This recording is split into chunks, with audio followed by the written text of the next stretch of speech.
Hello, Sharpies. I'm Lemon Pound Cake, And I'm Pepper Stevens. and this is Steel Sharpen Steel. We decided that we were going to take things a little bit in a different direction because there's always an undercurrent of universal Nonsense. Mhm. confusion with the current occupant. And so, what we decided is that we would try to focus today's show more so on joyful moments Yeah. of celebration. And so that's what we decided we were going to try to do because there is a lot of stuff to actually be excited about in terms of the world.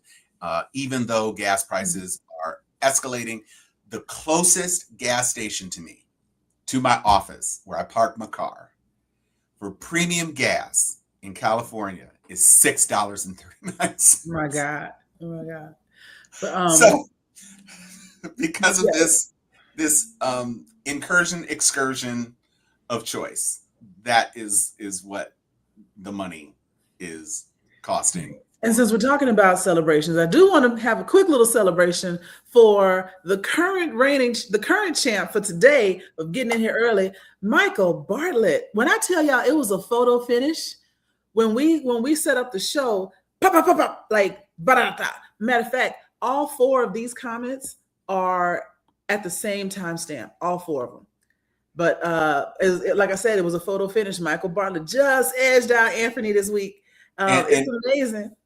if I can make a comparison to another rattler who edged out a competitor in a foot race, Mm. Michael Bartlett is the rattler, and he surpassed Anthony, who was coming in wearing a Grambling shirt. And Mike scoonched right past out there. So it was an excellent thing to see.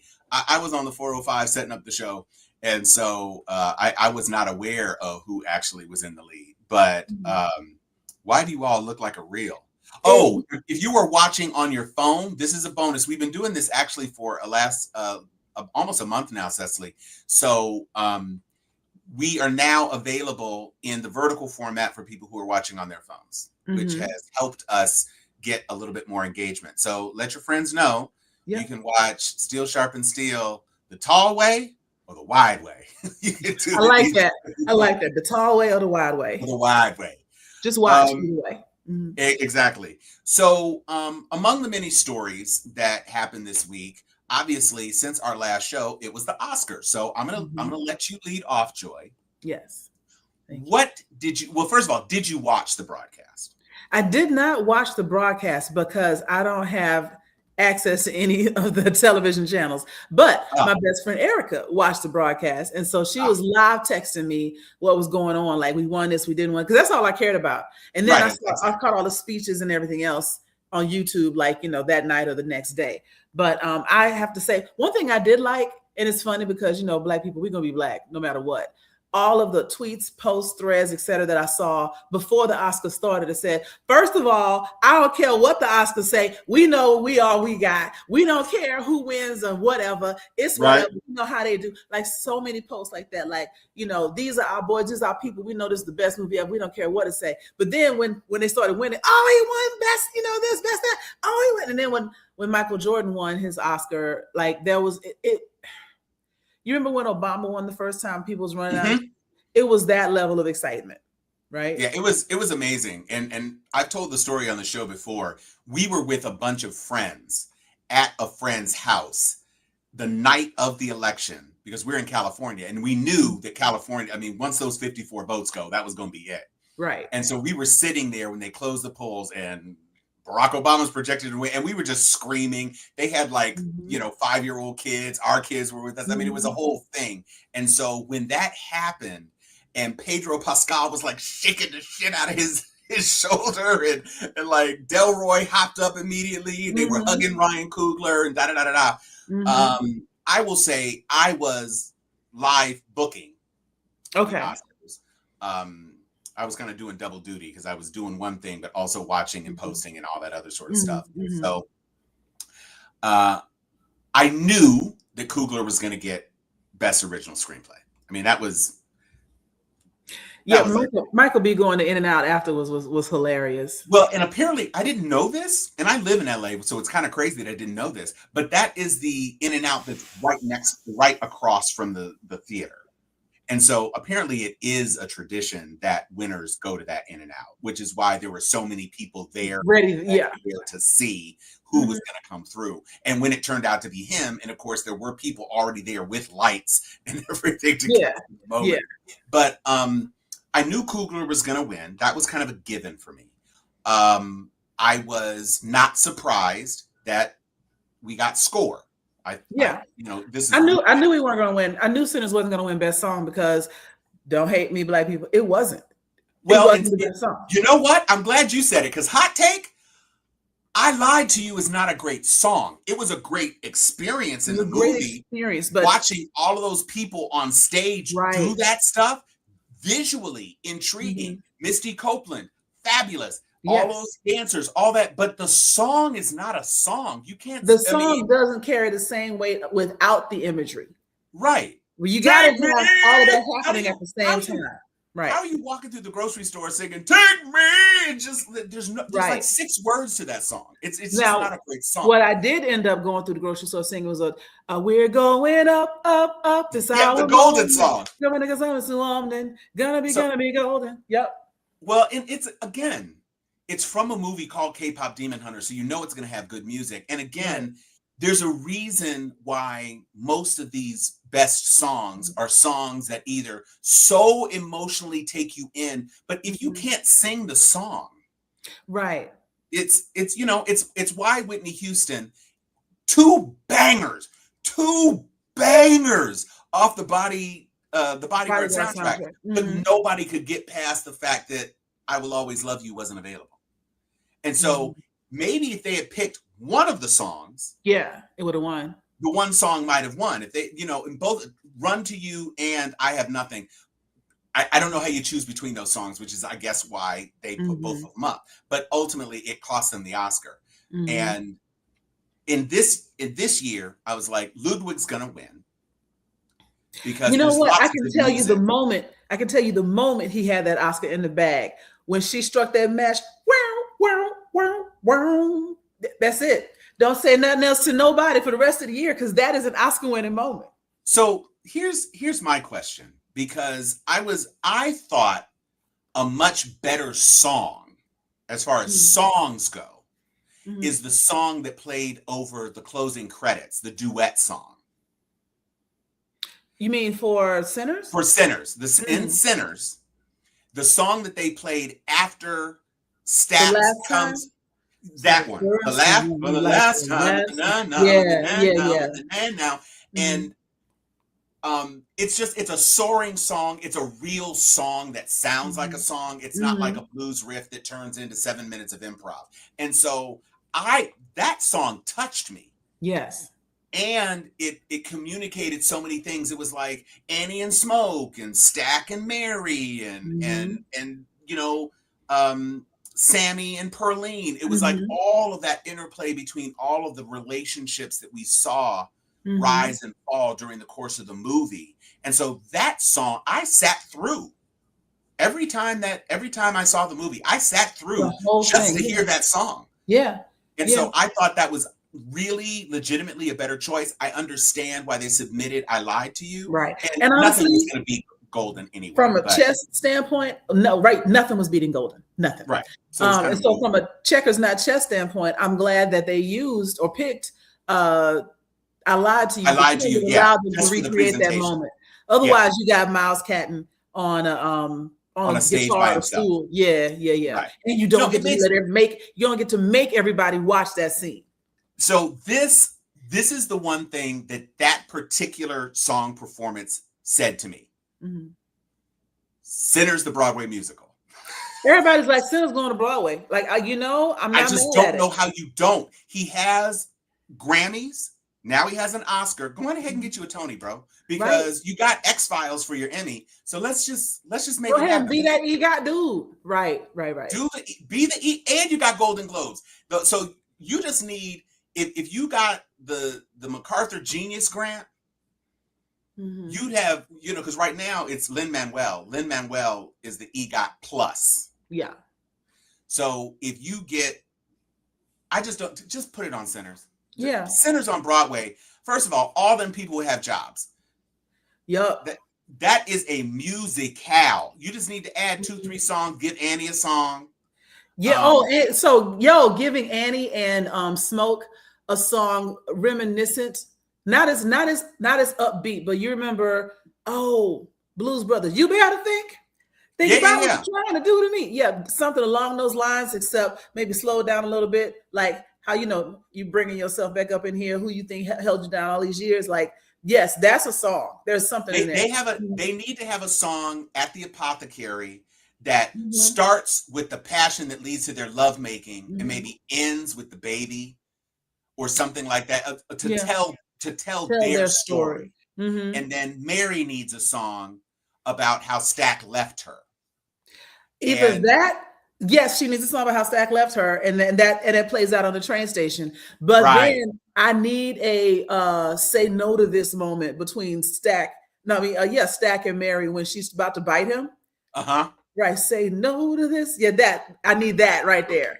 And I mean, you've got a lot of the stuff is already in place, and so many of these musicals that are being put up these days are jukebox musicals anyway. Right. I think of the musical Anne Juliet, which I enjoyed and tremendously, even though the songs are like 90s, pop songs for Britney Spears and the Backstreet Boys and all that. But the sister, it was a young sister who was playing Juliet, and her voice was phenomenal. And that's without having the literal story that exists in Sinners.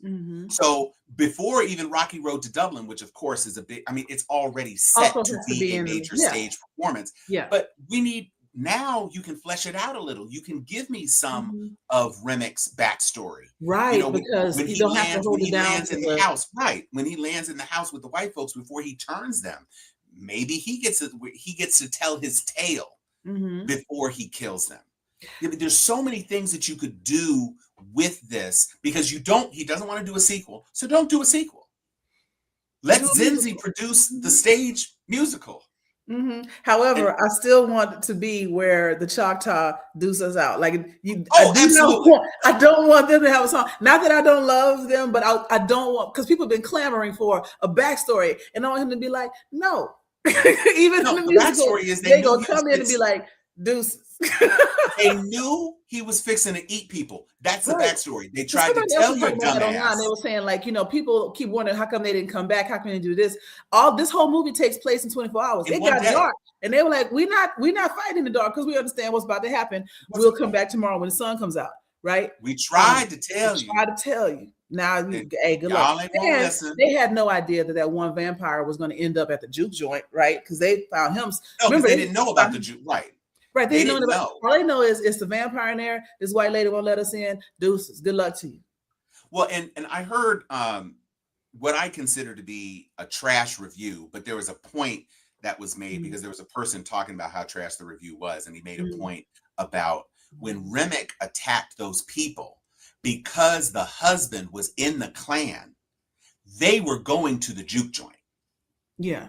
And when he sucked their memories, that's why he knew it was going to be a lot of black people at the juke joint, which he didn't know about Sammy. Right.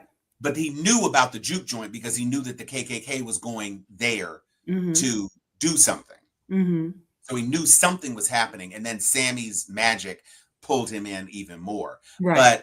But Sinners, the musical, would be amazing. It would be, it would have a Lion King, a Julie Taymor Lion King run on Broadway. There's just no way that isn't a built-in, and you wouldn't even have to do that much because the juke joint is really the centerpiece. You could have one of those open architecture stages where the street grocery store is and then turn it around and it's the juke joint. Yeah, and the next thing, and the apothecary is in one little spot. The church is another thing. You already have the beautiful cinematography of the other award, and that was another one that kind of I was pleasantly surprised. I knew we weren't going to win production design because Frankenstein was just so big and sprawling, and it was just too much to expect that all of the other films, which are more or less set in reality, even though you're, reinventing 1950s New York with Marty Supreme. More on that later. Put a pin in it. Before you go any further, though, yeah, this would be a nice clip to be like, "Hey, Ryan, oh yeah, we got it all done for you, bro. Just do this." So so here we are. Ryan Coogler, open letter to you. Sinners, the musical. Secure that Tony, bro. You and your wife set it off, get it together, make that happen. I'm telling you, this is the easiest thing you've possibly ever done. You got the team in place. Let the cinematographer help out with the staging. Do what you got to do. And let them continue to make this money. Sinners, get you some wicked money, bro. Right? This is your children's legacy. Clip that. So there we go. That's free. That's free from Steel Sharpens Steel. Tom and Joy. We're telling you, you got to see it. And my cousin is the artistic director of Center Stage in DC. You could probably do it there in DC. Yo, you know what would be marvelous would be if they did pull that off, and its first showing was at the Obama Presidential Center. Ooh, yeah, in Chicago. Yeah, I don't know if they have a venue. Do they have a big auditorium in there? They got something. Yeah, that's a nice idea. So again, Michelle and Barack, I'm sure they'd be happy to have y'all. Click that. So that was the piece of the Oscar. The production was the last Oscar, and won for the first time. Cinematography won by a woman and a black woman at that. Well, she identifies as a person of color. They've been cagey on that. So look, won by a woman. Yes, yeah, she blackish. She black just by virtue of being affiliated with Sinners. Right. Ludwig gets a pass. So right. Go on, give him some cornrows and let it happen. Yeah. So those 4 Oscars, and again, I knew for sure that they weren't going to be Color Purple, because Color Purple got all them nominations, didn't win a single one. Right. But also you got to understand the times, because Color Purple got all those nominations because it felt good to nominate it and it was the right thing to do. But then because it got nominated so many times, most people said, well, they'll win something else. And they didn't win anything. Didn't vote for anything. And they made sure. I mean, I'm not saying they made sure, because Sinners deserved everything that they got, and a couple of others, to be honest, because Best Supporting Actor should have gone to Delroy Lindo. Yeah. I mean, that's the let's talk about the disappointments. Yeah. I will say that my takeaway from the Oscars is that I wasn't surprised. Yeah. I hoped, especially for Delroy Lindo, I hoped for Wunmi Mosaku. I hoped. I knew the writing was on the wall. And then to consider that Weapons really wasn't that good a film. That's true, Cecily.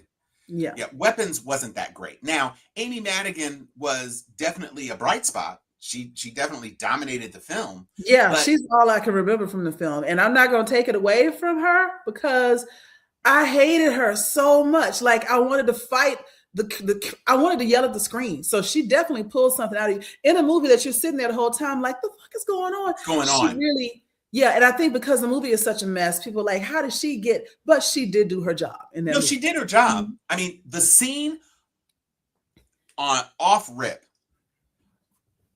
I consider the 2 most impactful scenes between Amy Madigan in Weapons and Wunmi Mosaku in Sinners. So I think there were 2 scenes in Sinners for Wunmi when Smoke comes back and they're at the apothecary, and she taps the bag on his chest and say, well, how you know I haven't been praying for you this whole time. We're protecting you the whole time. And then his heart breaks and he says, why didn't it save our baby? And I was like, damn. So there was that scene, but then there was also cornbread scene. Those were the big, super huge Annie scenes for me. And then the scene that absolutely cemented Amy Madigan's win for me was when she was at the principal's house. Yes. That was the scene where I was like, oh, wow. Right. Because, and then when I feel like she was crazy in real life. Yeah, no, that was when she snapped that twig and he said, Gurk! And then just started attacking his husband. I was like, oh, wow. vomited the black stuff, and then he just went out, and that was a lot. But that movie, there was nothing to that movie without her. And right. so When you supporting actress carries the movie, there's something to be said for that. Was she the supporting actress? That's my thing. I know it was an ensemble. You might want it to have been best actress. I mean, I just don't think there were any lead actors in the movie, which is kind of crazy. Yeah. So, but anyway, I had definitely hoped for Delroy because Sean Penn has won before, and Sean Penn twice before last Sunday, and he never shows up. Yeah. So it's like, well, why not honor the man who's there? Like, well, we don't give attendance awards, but I do think I understand, but I'm saying who was worthy and was there. Yeah. But Delroy didn't win because white people don't understand black people. Well, and they don't understand and also understanding what was him and what was, on the lines on the paper. Because like that whole improvised scene that he fought to keep in the movie, which is the scene everybody's like, this is what he should. Everybody remembers. If you don't understand black people, you don't understand how powerful that is. And so folks watch it and they go, okay, so he's humming and you don't get that he was feeling it right then and there. And that was a real moment that was caught on camera. Yeah. Right. But other than that, I mean,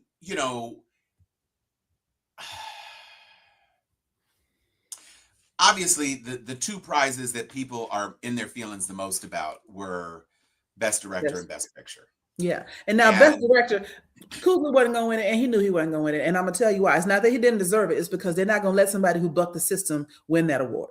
Right. Which is why I think that pressed against Best Picture too, because Best Picture is the category that everybody can vote on. So you had a lot of producers who were like, I didn't get that deal. Click. Right. Iteration in the dancery. There was a bit of hate going on there. Right. But, which again, we didn't need their validation because we know what the Best Picture was. And like somebody said, people are still talking about Sinners and creating college classes around it and whatnot. And can't nobody really tell you what. Nobody watched One Battle After Another more than once. Like nobody was going back to the theater over and over and over again to see One Battle After Another, or even talk about it really, other than the black women that I've seen that said the movie was trash.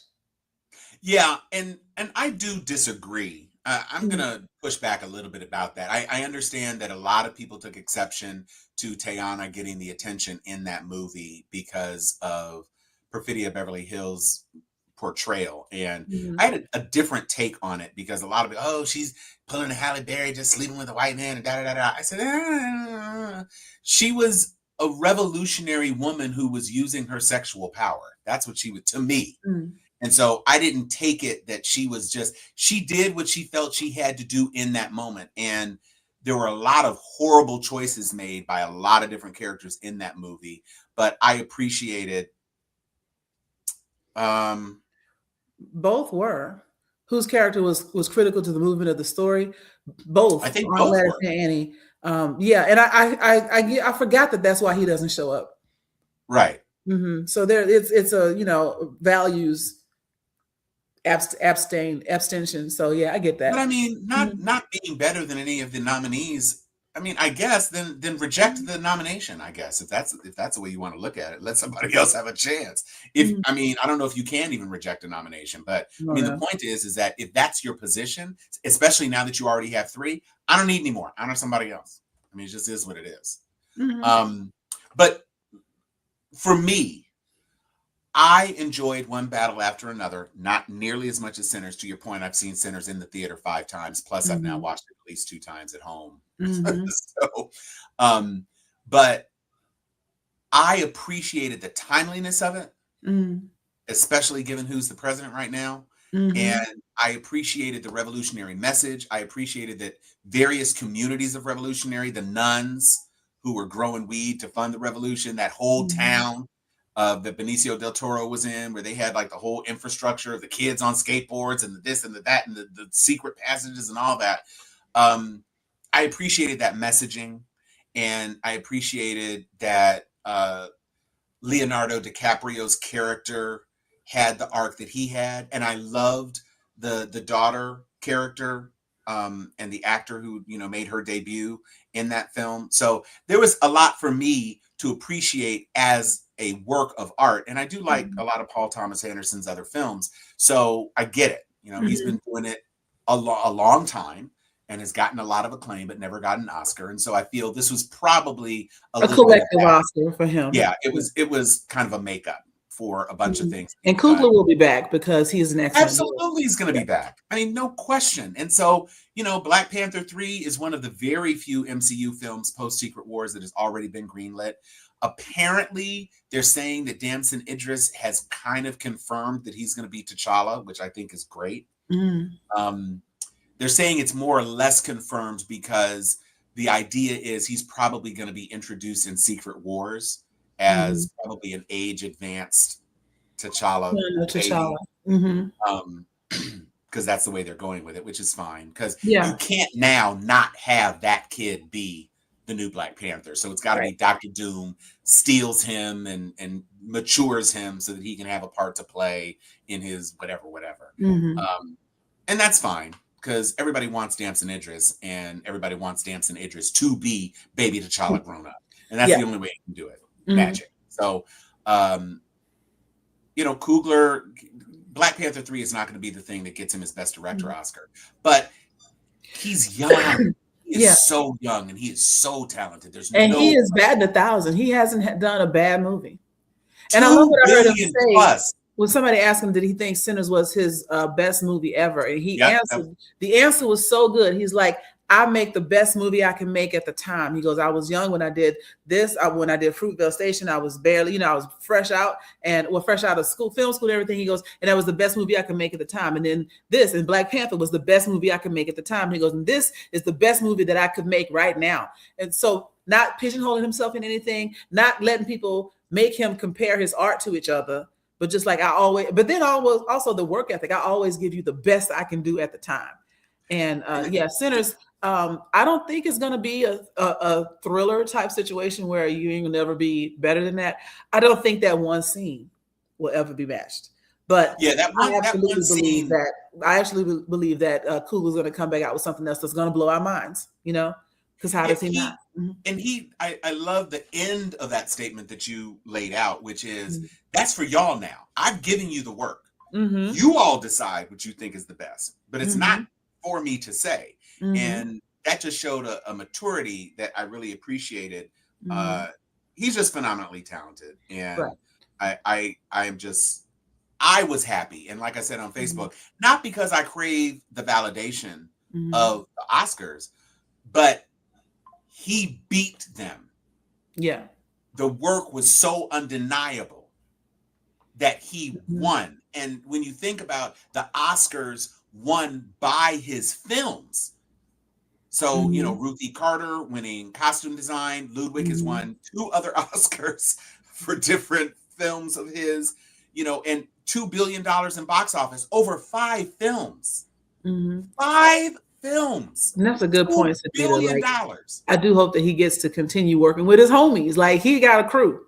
You know? Absolutely. Well, I mean, can you imagine Michael Jordan ever saying no to Ryan Coogler? No. That's never happening. No. So it's just wonderful to see how it worked out. And I don't know if you saw, there was some off-camera footage. Some people in the audience were like shooting.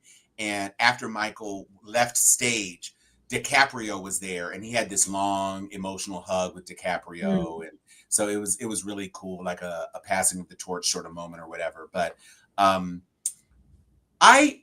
watched the Oscars. I didn't feel it dragged. Was not a fan of Conan O'Brien. I did not think he was good. I thought the one sketch that we've done 30 minutes on this though, so we gotta.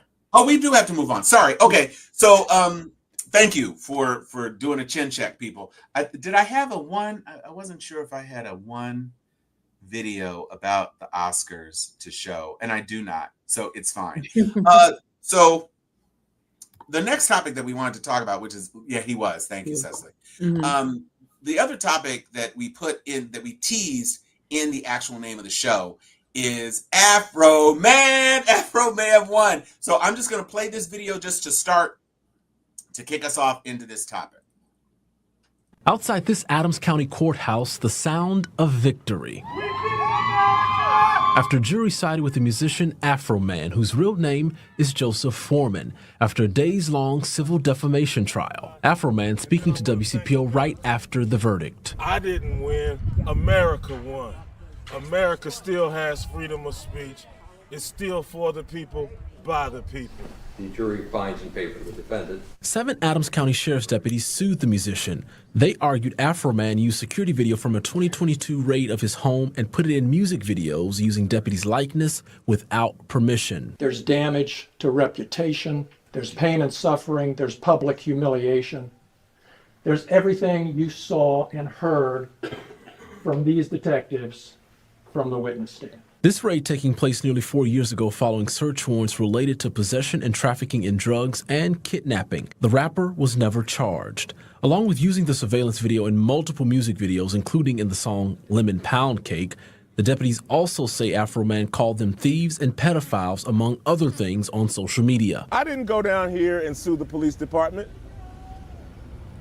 I fixed up the damages they made, and I sung songs about them to raise money to do it. They were unapologetic. The deputies wanted Afroman to pay $3.9 million in damages. We got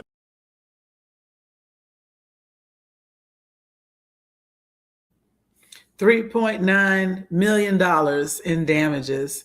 3.9. Come on. Give us, son. You weren't getting that. And listen, did y'all catch the marijuana ring he was putting the gold leaf? And so for those of you who are not aware, basically what happened is that these people, Afroman was not at his house, but he had his security, and they busted in the house and they were rummaging around, and the song Lemon Pound Cake came because he had a lemon pound cake in his kitchen, and there was this fat police officer who was eyeballing the lemon pound cake. And so that may have been the first song that he did. And he basically, he remixed the music of Under the Boardwalk to be Lemon Pound Cake. So it was Mama's Recipe. Yeah, so that was the thing. Now there's another song that he did because there was a female with them. Oh, Lick 'em Low, Lisa. They did a really good job of he did a really good job on the stand of cutting her at the knees because she tried to claim, my children. He's like, yeah, like I was scared when you put that AR-15 in my face, in front of my children's face. Right. And so, but at some point the woman is getting ready to cut the feed and she's like kind of, making faces at the camera, and she does something like, and so right. he makes a song about her called Lick 'em Low. Lick 'em Low, Lisa. Lick 'em Low, Lisa. Talking about she went down on my wife. Like, and so the whole thing is ridiculous.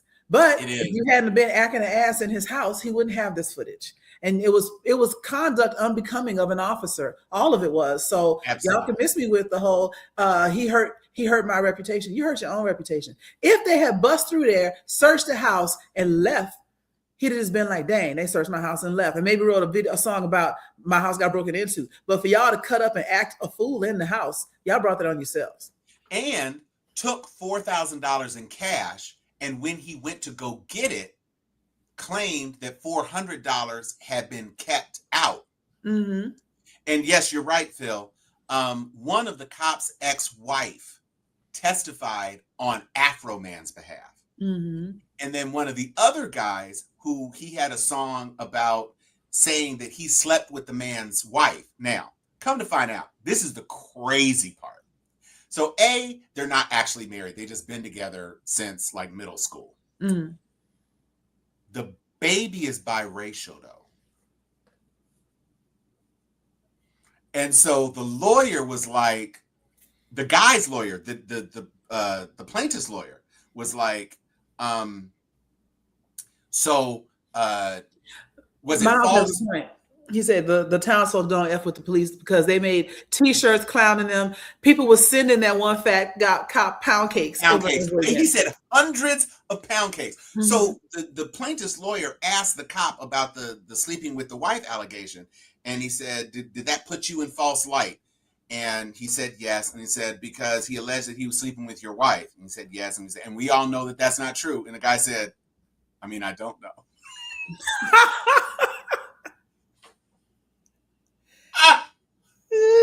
Because the daughter's biracial. He said his daughter is getting made fun of in school because the kids are saying Afroman slept with his mama. Oh, Afroman is God. your daddy. I mean, maybe.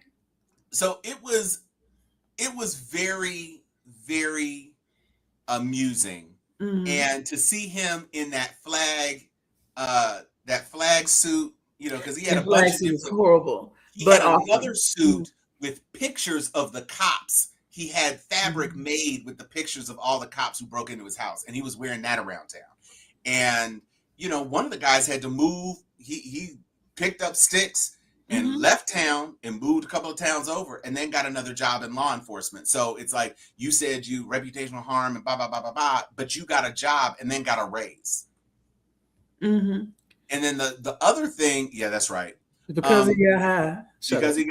Because he got high. Do. So the other thing is that these people, these cops, by suing him, actually increase the views and the streams. Right. So people are calling this another Streisand moment. Like they were so busy trying to say, don't look at the white horse in the corner, that everybody's like, did y'all know it was a white horse in the corner?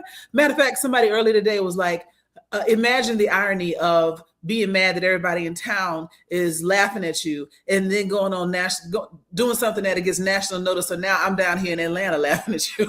And like, yeah. And that's what literally people from Sweden, in Sweden, laughing, in Germany, laughing. And so it was just like, that's why this show, this was a Black Boy Joy moment, because I wasn't sure. There was a content creator who did, because it was a 3-day trial. And there was a content creator who was doing basically wrap-ups of each of the days. Mm-hmm. And one day with the, I don't know if he's sleeping with, that was one of her big things. And then the lemon pound cake dude was another of the things. And then the last day of her coverage was that he prevailed in the trial. Mm-hmm. Sometimes the universe aligns. Ryan Coogler gets a win and Afroman gets a win. And so that's all we can ask for sometimes in terms of making stuff happen. Segueing into another thing of Black people and the interneting and blacking. There is, I guess, a rapper. I had never heard of him, but he did this thing. He was talking about a woman. Not the yes, yes, that was deadly. He was dating this woman, and he had just gotten out of the pen, and so he was gonna bring some food to this woman's house, but because stuff was more expensive down yonder, the Piggly Wiggly or the Kroger or whatever, he went to the dollar store. Mm-hmm. and got some bread and some lunch meat and da da da da da. And so he brought it to old girl's house, and she was like, "My kids don't eat this junk." And so he started this whole thing where he said, "Cereal, no Merc. With the can Merc. You'll need to unlock your iPhone first.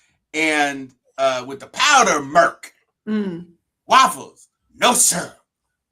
Jelly, no jelly." It turned into this whole thing. So then ultimately, because Black people be blacking, somebody made a remix. Okay, you got the remix? I do have the remix. So one of the things that I love about it is that it brought Arnez J's infamous dance routine back into consciousness. So let's just watch and enjoy the Merc, no Merc, the can Merc. Cereal with the can Merc, the powder Merc, no Merc. Waffles, no syrup. Jelly, no jelly. Nothing. Oatmeal, no sugar. Oatmeal, no sugar. Nothing. I ate cereal with the can Merc, the powder Merc, no Merc. I ate cereal with the can Merc, the powder Merc. Nothing. I ate cereal with the can Merc, the powder Merc, no Merc. I ate cereal with the can Merc, the powder Merc, no Merc. Waffles, no syrup. Jelly, no jelly. Nothing. Oatmeal with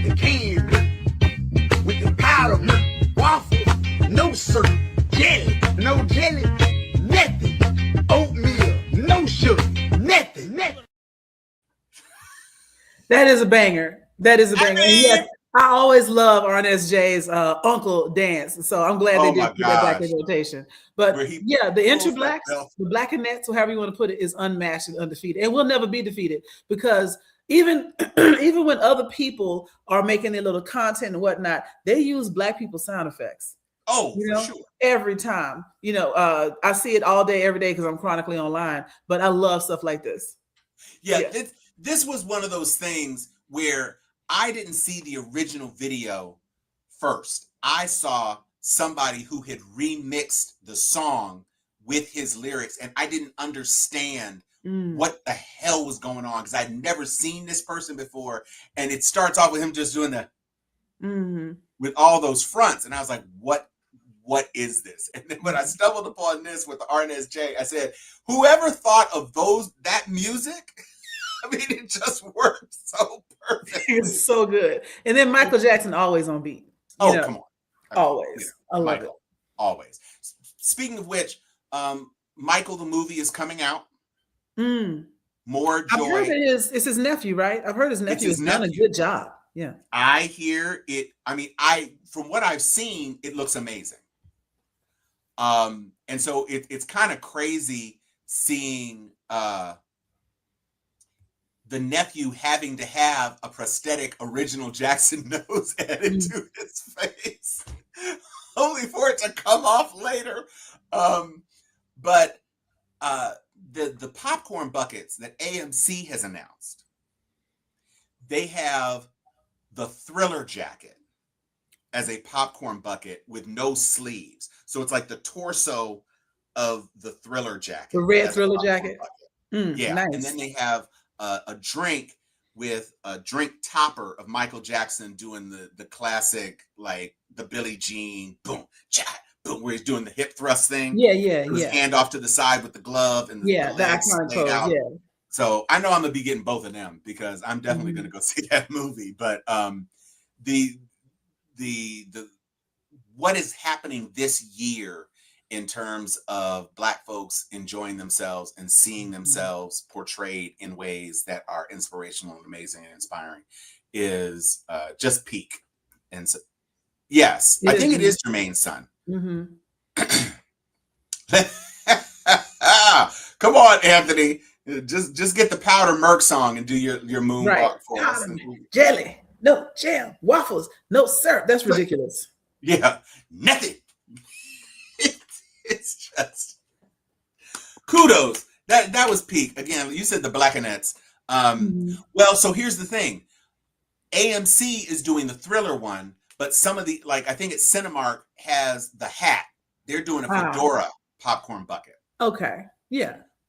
Because the glove can't hold enough of anything. It could be the glove on the fedora that you could put popcorn in, but the glove itself is not big enough to hold anything. So without looking the glove like on the cup. Yeah, the glove on the cup would have been cool. And I gotta say, I appreciate them stepping up their popcorn bucket again because you charged me $10 for this popcorn one way or another. I might as well get it $12 and get a commemorative thing because they used to just be, a 10 popcorn bucket with a screen of like X-Men or whatever on it. Now there's a purse for Devil Wears Prada 2. Yes, that is really cute. They've done some cute things like Lilo and Stitch, and now they're pulling it away from just kid stuff into adult movies. Which, make that money because otherwise I'm sneaking food in. Well, and the Yoshi popcorn bucket is like a full-on Yoshi. Wait, there's a Jerry belly curl? Opens up. Oh, there's a Jerry curl one. See, I'm just AMC. I'm only gonna get what AMC has. Or maybe he's putting a Jericho wig on for definitely the drink topper. Definitely, he's got a Jerry curl on it because it's during the Billie Jean day. For sure that has it. But I don't know where you're getting a $12 popcorn bucket from. I guess they do that in Atlanta because it's $29 out here for any of the really fancy ones. Yeah, so, it's expensive, no matter what. But you do. Again, as far as memorabilia is concerned, I'm fine with it. I don't mind. I'm on A-list, so I'm not paying for an individual movie anyway. I always get my A-list money worth, so I don't mind paying, $29 one time a month for a movie that I really care about and I want to support. So I got all of the Center stuff. I got both of the Center's buckets. I got the Center's cups, and then I went back when it was re-released. I went and got the Sinners. There's a guitar case popcorn thing. Oh, cool. So I see got that one. too. Mm. Yeah, that was only for the re-release.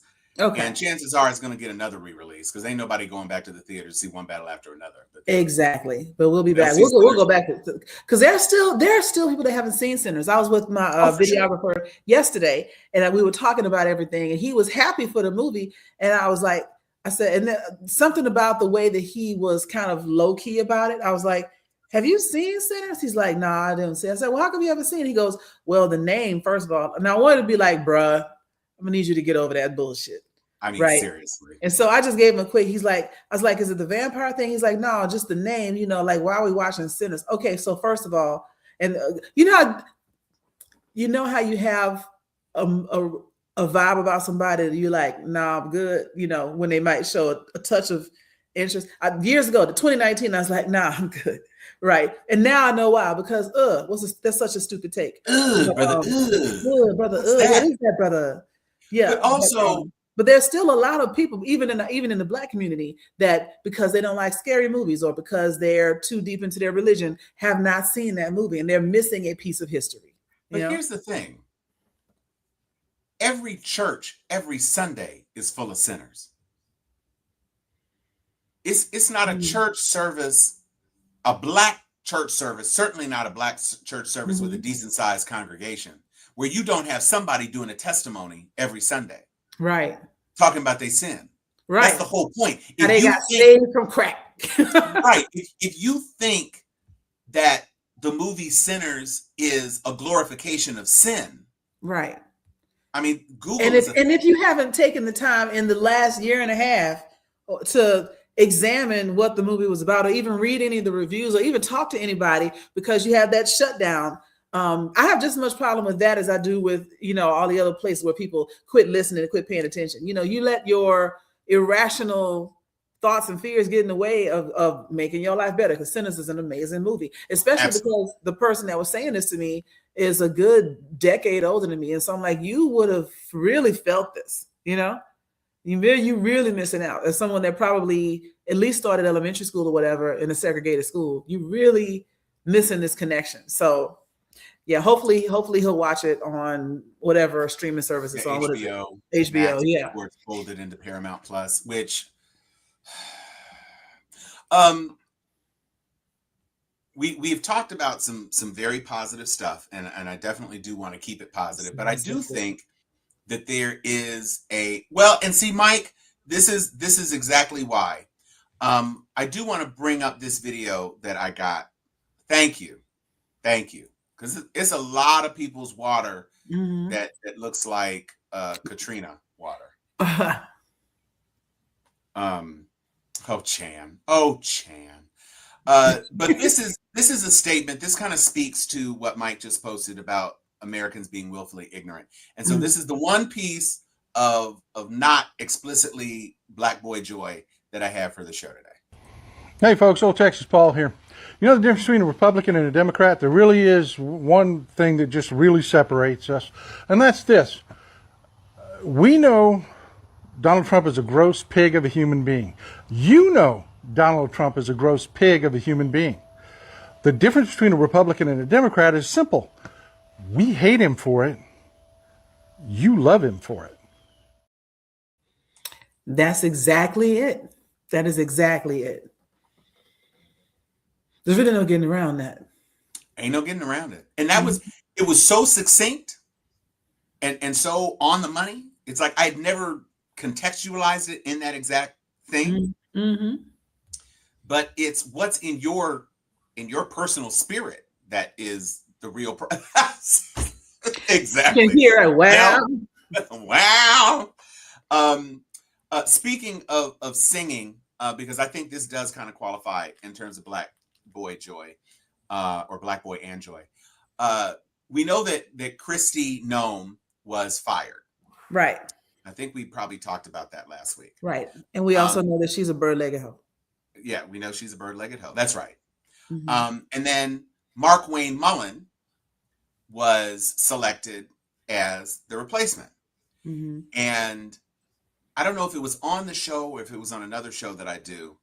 I was commenting on how I can't call him Mark Wayne because it's one name. It's not a dash or anything. It's not Mark Wayne. It's Yeah. Mark Wayne. And so to me, that's Mark Wayne. Yeah. That sounds like a mother from East St. Louis naming her child when she's not sure which baby daddy is the actual father. So you just go call him Mark Wayne. And so when I first said Mark Wayne, it made me think of the Erykah Badu classic Tyrone. Okay. And so he was tired of her shit, all her Christy Corey nonsense. Don't bow boat it on. When it's time to replace her, he tried to pick someone who wouldn't shoot citizens. I think you better call Mark Wayne. Call him. The problem is that Rand Paul thinks you're lame. And so you're not going to get confirmed, I don't think. Rand Paul went so hard at him. He really was like, yo, you down try to say it to my motherfucking face. I'm right here. Say it. I double dog dare you. Fight me. And had the nerve to say that his proposed assault of that person in that hearing was justified under the rules of dueling. And he's like, dueling hasn't been legal for 180 years. What are you talking about? What are you saying? And somebody else said, can you assure us? Fetterman ain't shit for that. Yeah, he did give his vote. Yeah, but I mean, yeah, he is a thumb, a dumb thumb. And would not swear that he would not deploy ICE at election sites. Right, because that's always been the plan. That should have been a real easy answer. That has always been the plan. They tested a few places in 2024. The same way them trying to get the governor of Michigan was a test run for storming the Capitol. Like they tested out and they're trying to see if we're gonna let it happen. Right. Right. It's right. How dare you accuse him of being violent? He will fight you. And get this, he was the guy that came out hardest against Matt Gaetz. That's the same guy who was saying Matt Gaetz was showing us videos and talking about how he used to crush Viagra and go all night and Red Bull and all this stuff. So back then I was like, oh, okay, maybe he's a person who, but no, you can't depend on any Republican to act like a human being. Act right. No. Because they always it's either always in it something personal in it for them or something personal somebody's holding against them that is going to cause them to do the wrong thing at every single turn. Right. Always plotting to preserve power. Always. Yeah, he. I mean, we'll see. I don't know. I think there's a lot of weight that Trump has lost since this is an insult to bipolar people because I know several bipolar folks got way more sense than them. Now they might be schizophrenic potentially, which might make more sense. Paranoid schizophrenic to be specific. You don't need to ICE at sites. They can easily control the roadways. Simple tactic. Yep. Stop giving them ideas, Phil, because they're not smart enough to think of that. Right. That was pretty good. Okay. So Joy, what else do you have? I just ate a little piece of chocolate cake.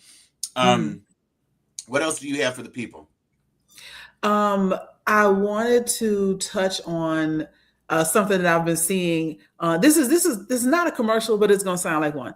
I'm like I said, I'm chronically online and I'm on Threads all the time. And there's this thing that is happening on Threads right now where good men, because there's always this argument of not all men, harass and blah, blah, blah, blah. And so women have been saying, particularly Black women have been saying, if it's not all men, why don't you check your brothers that are harassing women? And so several men, I think the first one is a former soldier but several men have just decided that they're going to start harassing other men in comment sections. And so, they go hard with it. Like, it's not some, hey, come fight me. They are sexually harassing men in comment sections, the way men like to get into especially a Black woman's comments. You know, something as simple as this Black woman said, I don't know about y'all, but I really don't like pressure cookers. So, you know, that's just me. And then all these people coming to like call her all kind of N-words and B's and all that, just because, look, and she's like, mind your business. I was just talking to Black people. Like, she even titled it like Black Threads. So it would go to Black people. And then here they come with something to say. And so. About a pressure cooker? Well, she's always, she can do no right as far as they're concerned. She's already had a lot of run-ins. And I think she's one of the people that stopped that woman that called the little Black girl the N-word, and then they were raising the GoFundMe for her. And she stopped that GoFundMe through her. So her and a few other people online get harassed all the time. So this guy, I want to say his name is like C.O. Kimball, Charles Kimball, I think, might be his whole name, but I forget his handle. But he'll, like, somebody might say, you know, you wouldn't be so bad if you had a dick in your mouth or something like that. Like, people say these things to her all the time. So he comes through, he goes, yeah, you would know about that, wouldn't you? Yeah, why don't you go ahead and bend over and let me slide this right on up. And yes, when I tell you he is sexually harassing men online, and then other men caught on to it. And so now there's a gang of like maybe 20 guys that just goes around saying the most raunchy, ridiculous, hey, why don't you gargle my nut? Like all kind of nonsense online to other guys. And now they want to say that there need to be stricter rules around harassment online. And so now women are like, oh, so it was fine when we were getting harassed and told to, you know, get raped with a cactus, because somebody actually said that the other day. You know, and make me bleed and all this kind of stuff, to a woman that just finished having like a very high risk pregnancy. Like, why y'all can't just leave Black women alone? Why wishing for her death, right? So all of that was, well, it's free speech, blah, blah, blah. But then when men, particularly white men, get like vulgarly sexually harassed online, now you have a problem. And so I think they better call Mark Wayne. Yup. So I've been loving it. Yeah. No, that's and shout out to the brothers who are showing solidarity. There was another along similar lines. There was some white content producer, some blonde girl, and she was talking about hey, Black women, all Black men want to upgrade to a white girl. You know, Black men just come over here to the white girls. You know, you know this is what you want, and she got ratioed to death. My brother's talking about, I don't know what you talking about. I'm good with my Black sisters. Always, you know, snow bunnies never, Black women forever. All of it. I mean, just like da da da da da da da da. And that's the sort of righteousness that we need for our own internal culture to maintain. And so you're right, Michael. I'm telling y'all, man, did Hancock teach you nothing? Like, just stay away from it. They will ruin you. The blonde woman, literal kryptonite to Hancock. Charlize Theron, literal kryptonite.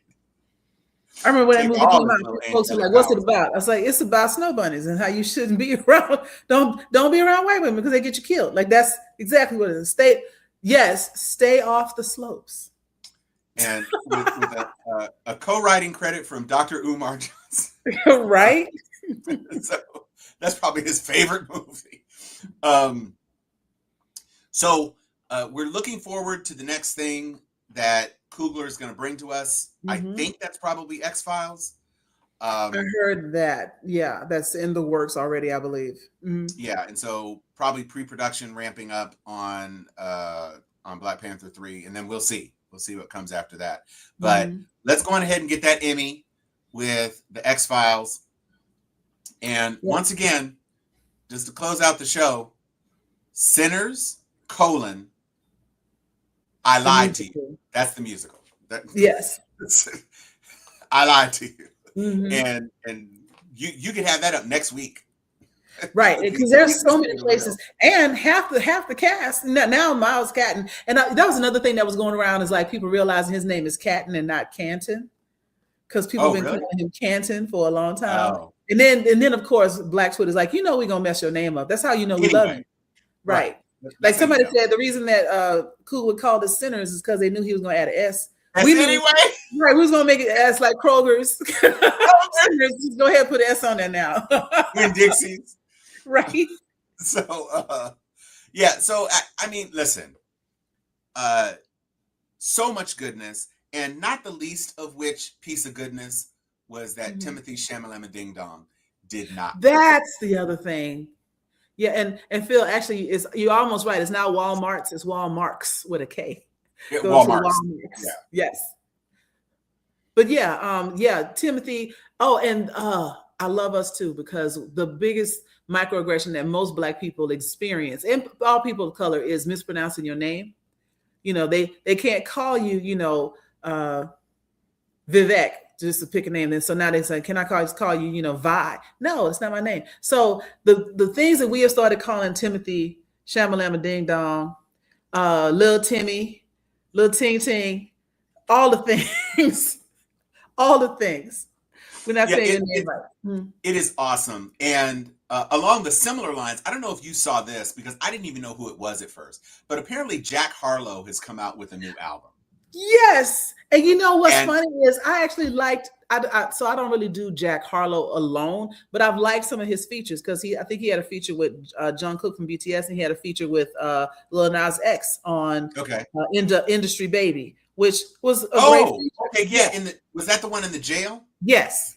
Okay, yes. I didn't know who he was at the time, but I remember there was a feature with some little white guy. Right. And so if you don't know, his latest album is called Monica. And if you know the joke that a lot of white, especially like there's a couple of white foreign, like Irish or European comedians that said they thought people were calling them Monica when they came to America, because, if you slow that down, Monica. Right. I've heard that before. Right. And so for him to name his album Monica, boy, I see you.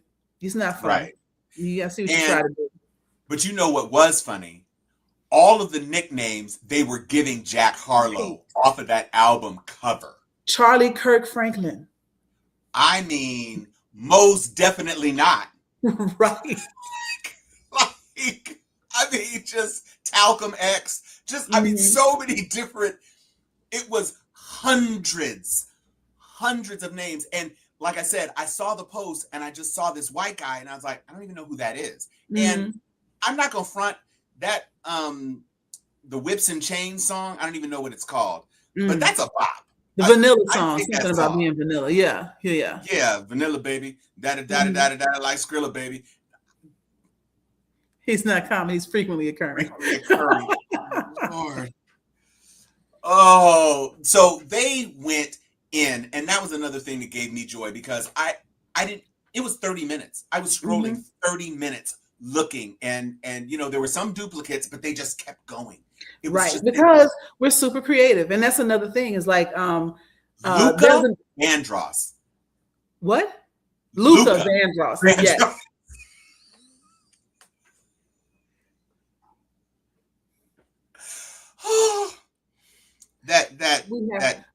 That did we're gonna have fun. We're gonna laugh at you. We will clown you when you deserve to be have fun. And that was great. So but do you have anything else? Just again in general, I'm loving when you mentioned, like, we're not doing this no more. We're not playing with y'all no more. And the civility veneer that Black America has worn in an effort to protect itself, but also in an effort to be civil, to be conciliatory, whatever. Yeah, that's thinning day by day. And I'm seeing more and more like passive aggressive, micro aggressive white people get cussed the fuck out online. And for like sometimes for like small offenses. I've seen people be like, well, I'm just saying, as a white person, ain't nobody ask you. Everybody be pulling out like saying, I don't remember asking you a goddamn thing.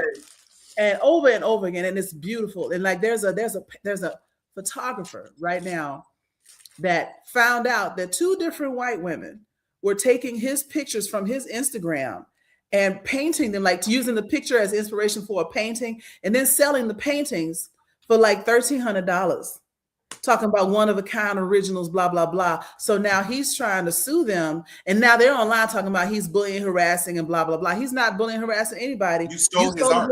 He's got side by sides where all they've really done is taken, like, you know, you use like that a paint knife to make like thick strokes. Yeah, They thick, broad paint stroke. knifed his photography. It's 1-to-1. You can easily see it. So on that same topic, it's crazy that you bring this up at the end of the show. That happened to my uncle. Really? My uncle had a picture, Uncle Kirky.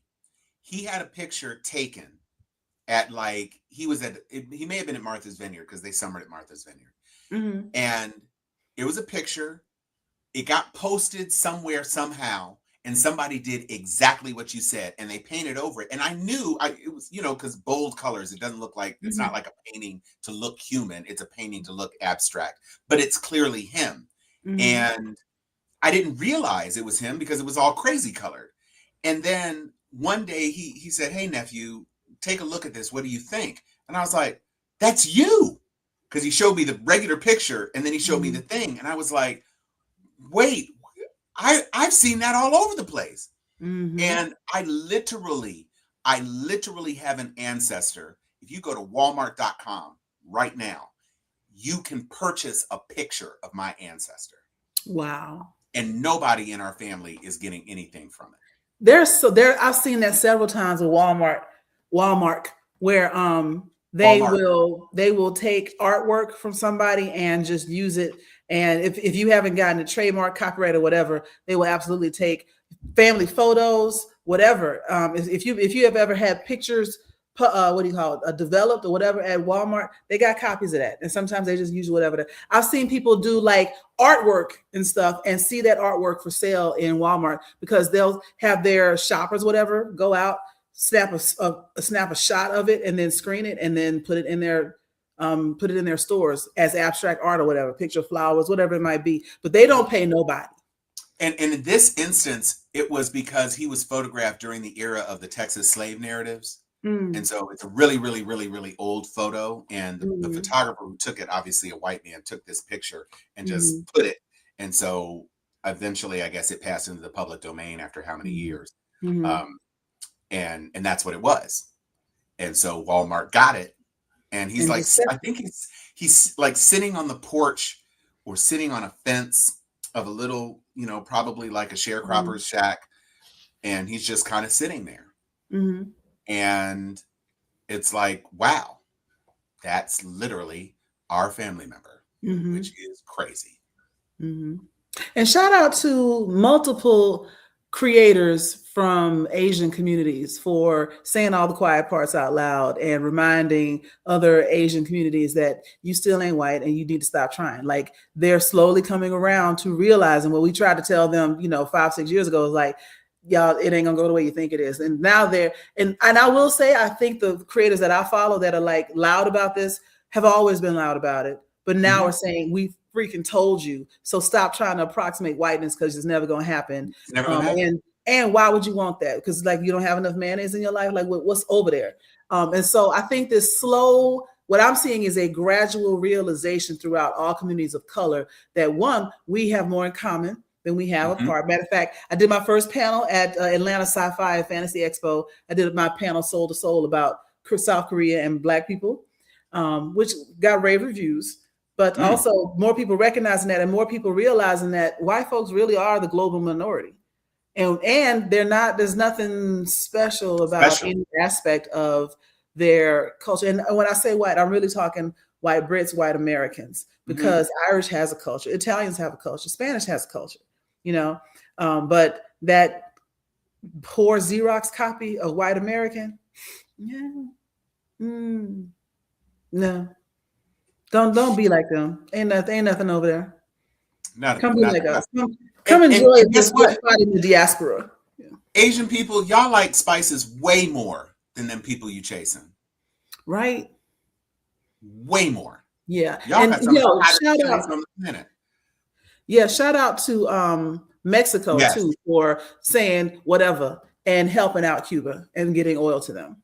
Well, and Russia is doing it too. Oh, I didn't hear. When did Russia start? Oh, Russia is sending oil directly to Cuba. Nice. Because what you gonna do, Trump? You trying to send all your ships from Asia over to the Persian Gulf? Guess what? That's not gonna work for you, my boy. It's not gonna work at all. And he is doing, the way he melts down in like every other sentence. I don't need anybody, but I called them and they said they wasn't coming. But that's fine because I don't need nobody. But I'm asking. A lot of folks said they about to show up. They said they gonna pull up, but then I don't know because they all did rejected me. But that's fine because we don't need nobody. That's how his speech sounds. Well, That's almost verbatim. somebody posted a piece of content with, show me two speeches that give the same energy. And the first speech was what you just did. They said they're coming, but I don't care if they're coming.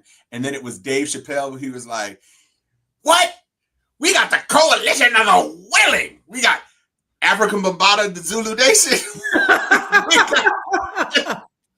we got some Transformers. That is pretty much what it sounds like. It's just like George Bush when he was talking about the coalition of the willing, and it was like Vanuatu. But at least he had people. He did have people. Right. My favorite meme that I saw was it said Trump asking Germany, will you come help me? And Germany saying, what's 5 + 4? And then Trump saying 9. Exactly. Well, when that's Japan seeing PS2s. God, not the PS2. Oh, that's funny. Wow. And probably not even the real PS2s, probably the Soulja Boy fake PS2. That got Atari games on them built in. Right. That's awesome. That is awesome. Not sending PS2s. Yeah. I love us. We are silly.